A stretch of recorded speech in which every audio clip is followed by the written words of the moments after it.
فتحت البوابة على بركة الله في مواجهات تجمع هذه الفئة.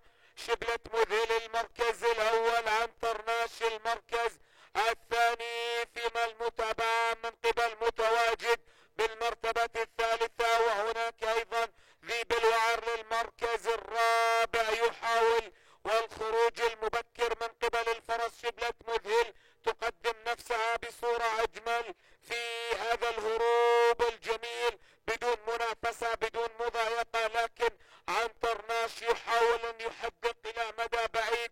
فيما المتابعة ايضا من قبل الجواد متواجد خطوة بخطوة مع الجواد عنترناش للاقتراب الى المركز الثاني. اذا نشوف ذيب الوعر كذلك يحاول هو بالمركز الخامس التقدم، لكن هنا شبلة مذهل تهرب بالصدارة. محاولة من عنترناش للاقتراب، وهنا الدخول الجميل من قبل الجواد سلطاني وكذلك بقية الجياد الاخرى. اذا نشوف هنا ما شاء الله تبارك الرحمن، هنا محاولة جميلة رائعة جدا للدخول من قبل متواجد، وهناك شبلة مذهل وذيب الوعر، لكن هنا عنترناش والدخولية الجميلة الواصلة الى هذه النهاية. اذا نشوف هنا ما شاء الله متواجد يحاول التواجد